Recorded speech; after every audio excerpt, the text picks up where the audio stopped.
समय की धारा को पलटने वाली क्रांति थी।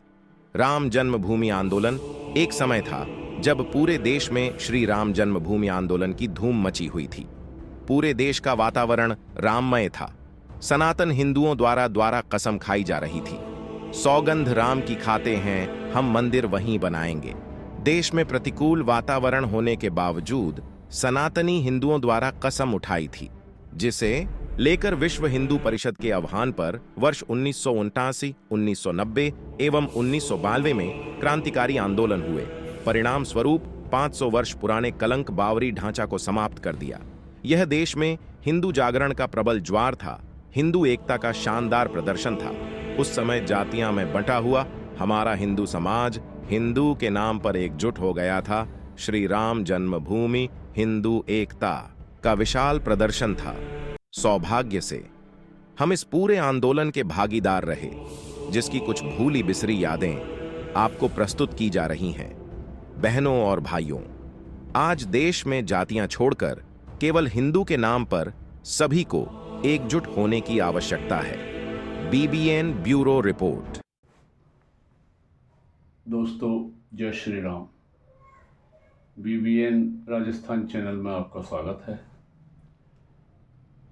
इन दिनों पूरे देश के अंदर श्री राम जन्मभूमि पर बनने वाले श्री राम मंदिर की धूम मची हुई है। इस अवसर पर हम वर्ष 89, 90 और 92 में किए गए कार सेवा के बारे में अपनी यादों को ताज़ा करना चाहते हैं। दोस्तों,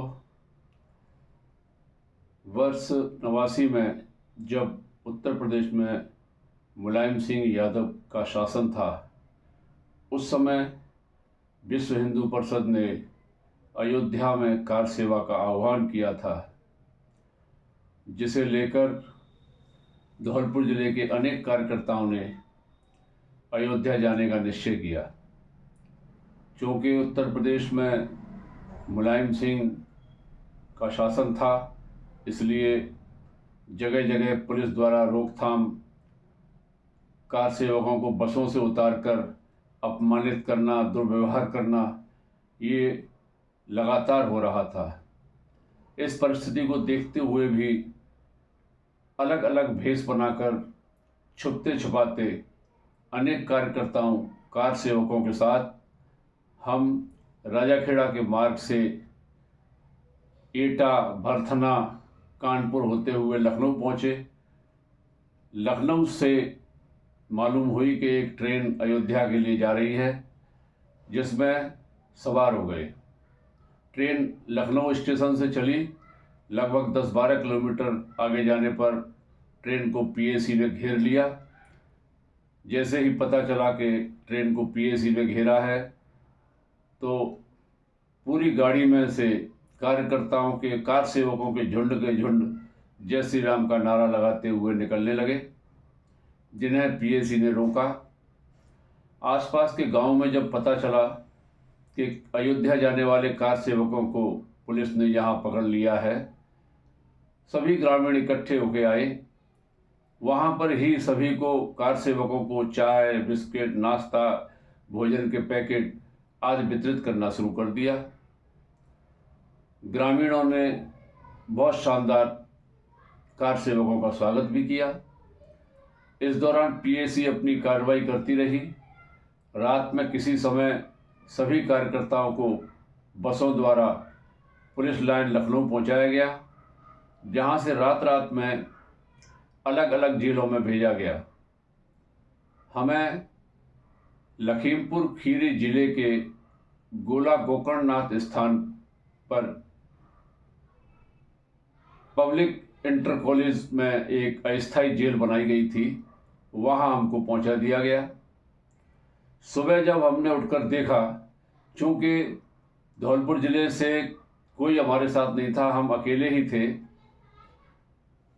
सुबह जब हमने उस जेल में निकलकर देखने का प्रयास किया, कहीं अपने कोई साथी हैं क्या, अपने ज़िले के कोई है क्या, निकलते ही एक कमरे में हमें सरमुथरा के कार्यकर्ता मिले। जिनमें स्वर्गीय ब्रजकिशोर शर्मा पूर्व प्रधान, भाई मांगीलाल जी, पृथ्वी सिंह चौहान, इनके अलावा राजाखेड़ा के भाई सोनी जी मिले। सभी लोगों को देखकर मन बड़ा प्रसन्न हुआ। हम सभी फिर एक साथ एक कमरे में रहने की व्यवस्था कर ली। उसके बाद जैसे ही गोला गोकर्णनाथ कस्बा में सूचना मिली कि यहाँ कार सेवकों को रखा गया है, बाजार के व्यापारी इकट्ठे होके आ गए। उन्होंने कार सेवकों के लिए चाय, नाश्ता, बिस्किट और अच्छे भोजन की व्यवस्था वहाँ की। सभी कार सेवकों को बड़ी अच्छी आवभगत व्यापारियों द्वारा की गई। लगभग 10 दिन इस अस्थायी जेल में रहने के बाद जब पुलिस का पूरा जो कड़ा शिकंजा था वो ढीला हो गया, क्योंकि अयोध्या में कार सेवा हो गई थी, जहां कोठारी बंधुओं को और एक महेंद्र सिंह जी को गोली मार दी गई थी। उसके बाद सख्ती जब खत्म हुई तो हम लोग इस अस्थायी जेल से निकलकर अयोध्या पहुंचे, जहां प्रतीक रूप में कार सेवा की। इसी प्रकार वर्ष 1990 में भी यही सिलसिला रहा। अयोध्या गए, श्री राम जन्मभूमि जिस ढांचे में राम जी विराजमान थे वहाँ दर्शन किए। उसके बाद वर्ष 1992 में जब उत्तर प्रदेश में माननीय कल्याण सिंह जी की सरकार थी, कहीं कोई रोक टोक नहीं थी, धौलपुर जिले से बहुत बड़ा जत्था कार सेवकों का अयोध्या गया, जहाँ सरयू आश्रम में हम लोगों को ठहराया गया था। ये विश्व हिंदू परिषद की योजना के अनुसार सारा कार्य चल रहा था। सुबह जो निर्धारित समय था कि अब हमें कार सेवा करनी है, तो कार सेवकों के झुंड चारों तरफ से उस बावरी ढांचे की तरफ बढ़ने लगे। उनमें हम भी थे, हमारे धौलपुर के कई साथी थे। झुंड में सभी लोगों ने पीएसी पीछे हट गई और कार सेवकों ने उस बावरी ढांचे पर कब्जा कर लिया। आसपास के आश्रमों से सब्बल, कुदाल, ये छोटे छोटे ऐसे औजार लेके लोग पहुंच गए और उसे तोड़ना शुरू कर दिया। सौभाग्य से हम भी उसमें थे। श्री राम जी के काज में आगे रहने का मन था, इसलिए उस ढांचे के ऊपर भी चढ़ गए। वहाँ हमें पीछे से आवाज़ आई, पचौरी जी, पचौरी जी। पीछे देखा तो बाड़ी के विजय गर्ग नामक युवक वहाँ ढांचे पर मौजूद था। वो हमसे छोटा था। हमने कहा अब अपनी कार सेवा हो गई, अब आप नीचे उतरो। इससे पहले जब हम नीचे ढांचे में कुछ तोड़फोड़ करने का प्रयास कर रहे थे, एक बड़ी अच्छी स्मृति ध्यान में आती है कि मेरे बगल में एक लड़का पुरुष वेश में, वो बाद में वही काम करते करते पता चला कि वो लड़की थी। उससे बात हुई तो वो दुर्गा बाहिनी की अयोध्या की प्रमुख थी। उनका नाम अब हमें ध्यान नहीं है। उनसे दूसरे दिन विश्व हिंदू परिषद कार्यालय में भी मुलाकात हुई थी। खैर, ढांचे में अपना पूरी तरह से जो भी हम कर सकते थे हमने किया। उसके बाद नीचे उतरे, लेकिन एक दृश्य आज भी रोमांच पैदा करता है। उस ढांचे के ऊपर से हमने जब पीछे की तरफ देखा, एक बड़े खेत में तो पीएसी का बहुत बड़ा लवाजमा था और दूसरे केस में कार सेवकों की बड़ी तादाद में बहुत बड़ी झुंड भीड़ लगी हुई थी। चारों तरफ नरमुंड ही दिखाई दे रहे थे। ये बड़ा आह्लादकारी, रोमांचकारी क्षण थे। उसके बाद लगातार ढांचे को तोड़ा गया। ढांचा पूरा हटा के वहाँ फिर चबूतरा बनाया गया। बराबर हम कार सेवा में लगे रहे। उसके बाद वहाँ अस्थायी मंदिर बनाया गया, जिसमें पर्दे वगैरह लगा करके बल्लियों से उसको तैयार किया गया। रात लगभग 12 बजे वहाँ के पुजारी जो थे वो जब वहाँ देखने आए कि अब मूर्ति स्थापित करनी है, तो वहाँ उन्होंने देखा कि हरे रंग के पर्दे लगे हुए थे, जिसे देखकर वो नाराज़ हुए और उन्होंने उन पर्दों को हटवाया। उसकी जगह पीतांबर या अन्य रंग के पर्दे लगाकर मंदिर तैयार किया। रात रात में वहाँ मूर्ति स्थापित, बाल रूप में श्री राम जी की वहाँ प्रतिमा स्थापित की गई, पूजा अर्चना हुई, आरती हुई।